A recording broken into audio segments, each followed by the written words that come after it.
Yes, it is. My bad, everybody. All right, I've fixed it. Evening. I'll have to fucking cut that bit out now, won't I? Good evening and welcome back. That was a load of shit, wasn't it?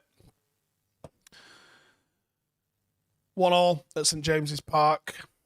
Luckily, we didn't hand the second win of the season to Newcastle. We did manage to pull one back. Edinson Cavani, 70th minute, managed to pull back a goal for us. And almost saved blushes, but that's 2 points dropped, right? That is 2 points dropped. And, Jesus, I tried to throw a bit of sarcasm out on Twitter. Sarcasm's a real intelligence test, isn't it? People just don't fucking get it because they're absolutely fucking solid. Oh. Where do we even start with that? Too many passengers, too many players. As I was sitting there thinking, do you know what? There's a vibe about this team at the moment which feels like, ironically, the team that Ronaldo signed for when he came here originally. Which is a bit of an interesting one, isn't it? I'm just going to do a tweet. Everyone's still off. I'm here on my own.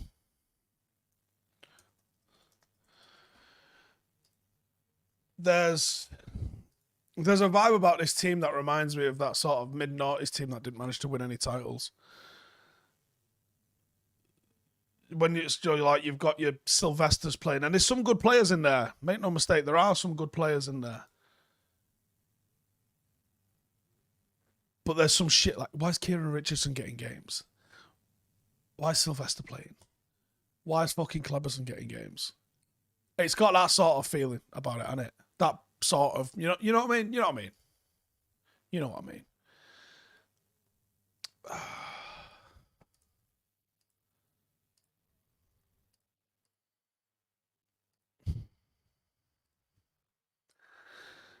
It felt as bad as the Liverpool game. Do you know what? I'm not sure it did, but it was bad.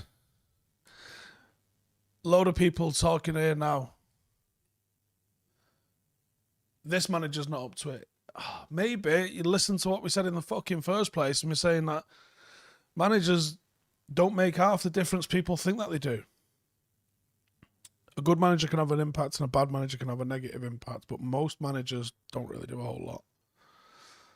And it's your recruitment and your players that you can put out on the pitch. And to be honest, like, Ronaldo didn't look sharp today. Sancho didn't look sharp today. Bruno Fernandes didn't really do anything. I don't like how high he gets. He was better in the second half. Conte at Spurs, what's your point? Spurs have got a decent side. What is your point?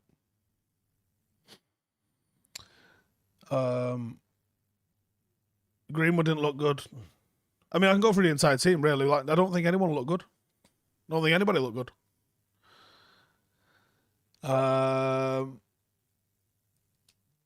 And Harry Maguire especially. Now, I'm actually glad that Sky managed to pick up in their analysis about. I'm so glad Sky picked up in the analysis. I'm just putting the result in the title.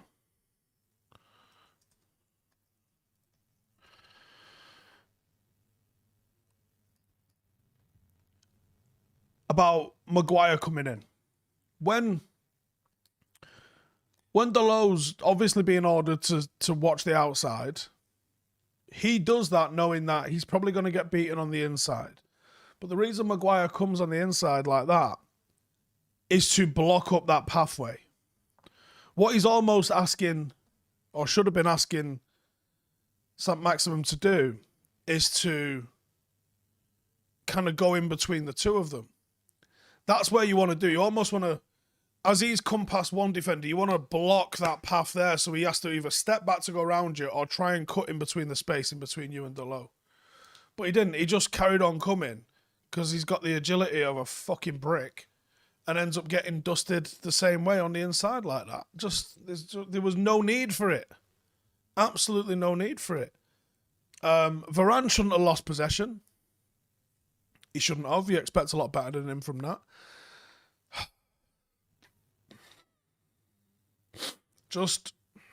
I've been reading some of the tweets and stuff like that with with what some people have been saying over on the game, and a lot of what people were saying on the game, it honestly just makes me laugh. Like, I honestly don't know what people see half the time, or what they think, or where they form their opinions. People like United have had 16 days of training. No, we've not. That's the problem. We've not necessarily been able to learn anything because people haven't really been in. So it's not like 16 days off, and sometimes a bit of sharpness can go, not in 16 days, I think that's probably too far. But, like, you know what I mean? You just expect better from Manchester United, don't you? And unfortunately, we ain't getting it at the moment. And we don't know where it goes with it. Ben texted me just before we went live and said 4-2-2's absolutely wank with these cunts. And I think that's the game, is that there's several things at play here, right? How many of those players will have played the 4-2-2? Probably not that many, really. Not that many. So for a lot of players, it's not just get used to a new way of playing within a system. It's a new formation and a new way of playing and a new sort of reaction to the thinking. It might have been too much for them to learn. You know, one of the most important things in football is the control of space. The entire game is about space, right? When you have the ball, you want to stretch out, you want to try and make the pitch as big as possible. Your fullbacks go and stand on the touchline. Your wingers go and stand on the touchline. You make the biggest space possible, and you make the opposition have to go and mark you and make the pitch as big as possible by getting them out there and pushing them out, right? When you don't have the ball, what do? You do the opposite. You constrict the pitch. You try and be as narrow and compact and tight and hard to put balls through it as possible. The entire game is about the control and the utilization of space. And when you are learning about new facets and assets of the game, and a new system has to come into play if it's unfamiliar with you. Like, I could teach a team that plays a 4-3-3, and I could teach you to adapt within the system that you already know. But if I go, lads, I need you to do this, learn this, and then I need you to learn this on top of that, and I need you to learn this on top of that, and I need you to learn this on top of that.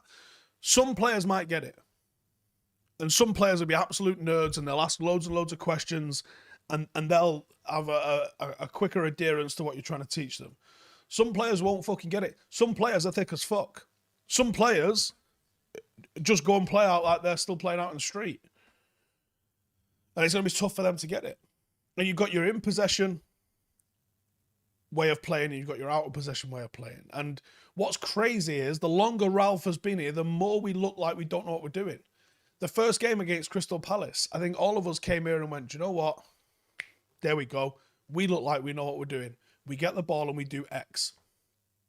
Now, maybe this United side's understanding of the game and understanding of what Ralph wanted needed to be very, very linear and basic, because once you get into the deeper understanding of it, by the looks of things at least, looks like we don't have a fucking clue what we're doing. How would you spend more time with the players and have less understanding of what you want? Unless what you're asking them to understand is incredibly complex, and actually they got a measure of understanding of it with one training session, but the more training sessions that have gone on, you've just fucking confused them. Yeah, first half against Palace. You're like, oh, we are fucking back, baby. 4 games deep, Christmas period in a can. Look like we don't fucking know each other's name.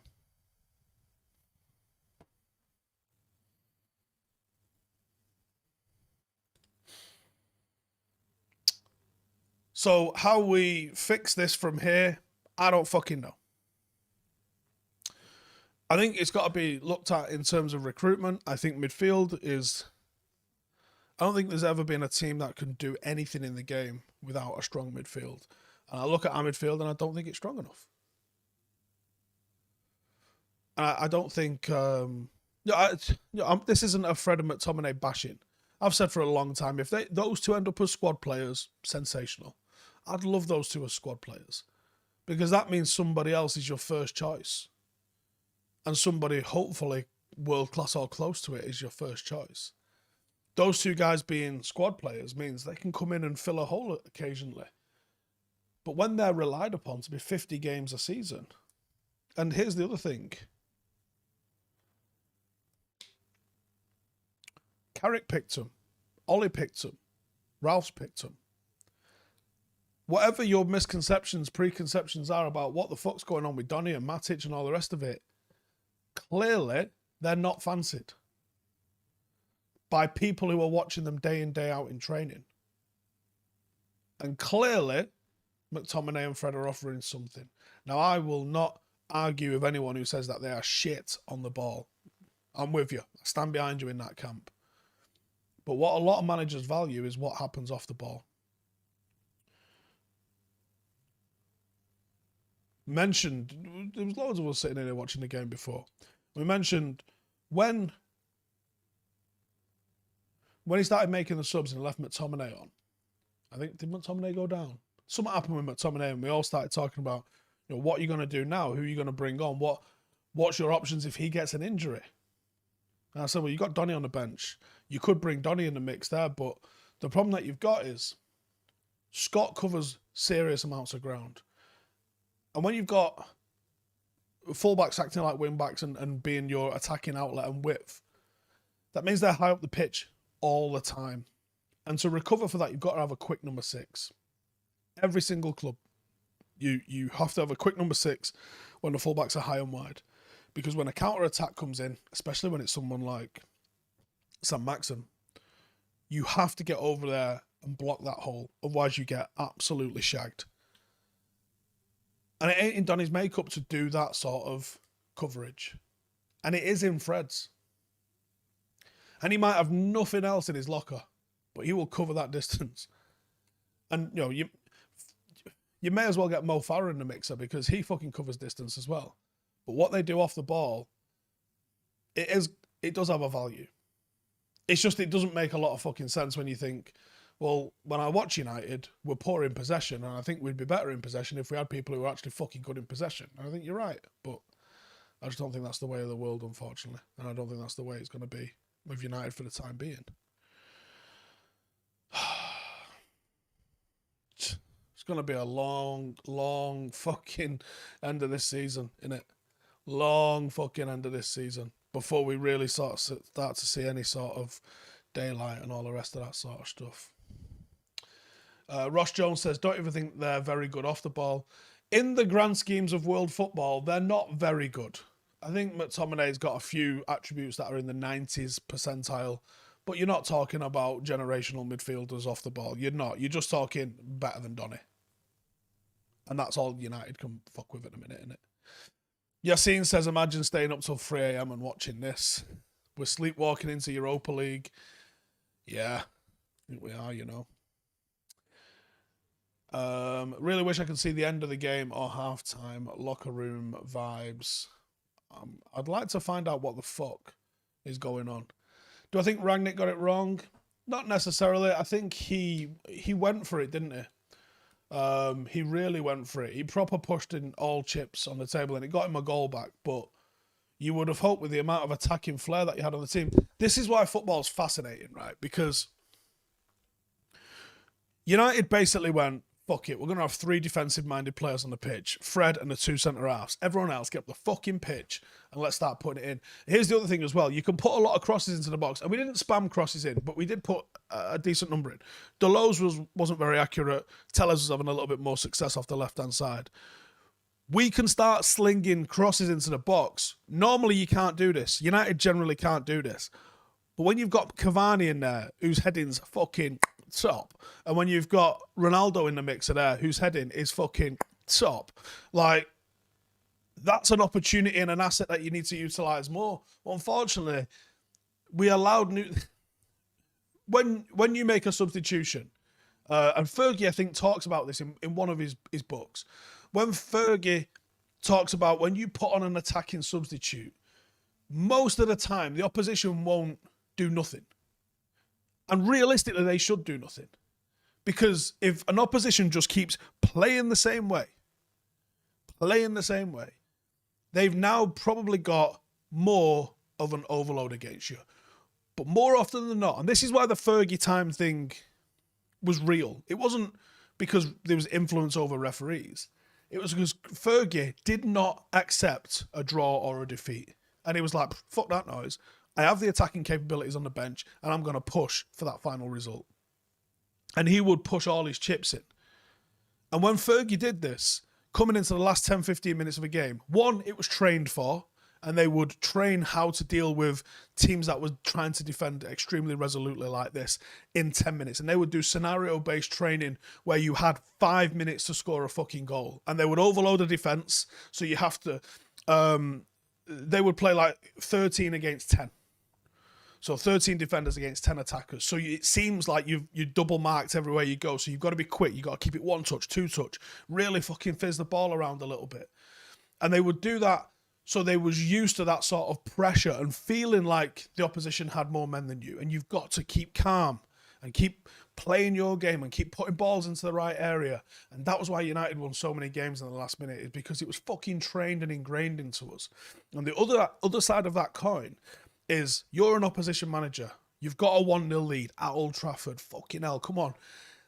I've got 10 minutes to go, 5 minutes to go. I've got injury time. And Fergie's put all his men forward. Are you just going to keep playing your fucking game? No, you're not. You're going to take that centre forward off and you're going to put a defender on. And doing that means your team just sits 10, 15 metres further back. And that's why he was so fucking good at it. I understand what Ralph tried today, but he might have done it a bit too early. You almost might have wanted Newcastle to come at you a little bit to create a little bit of room. Sam, that's an ignorant comment, isn't it, Sam?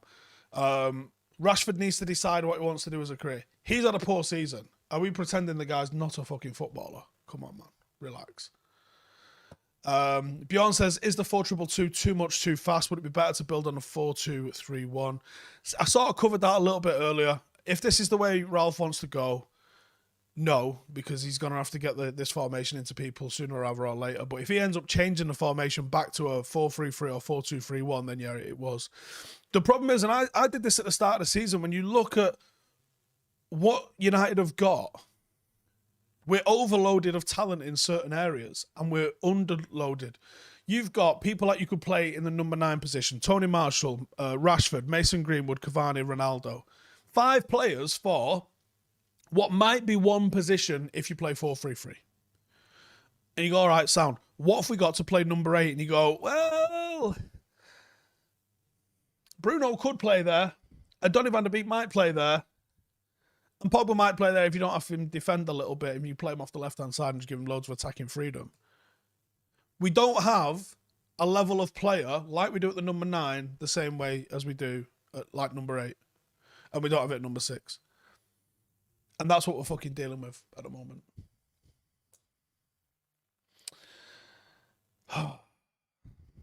Fuck it. Right, we'll be back in the morning with 5 things, so stay tuned for that. Hope you all had a good fucking Christmas. How about that? They didn't help tonight, did they? Set of twats. Good evening. Laters.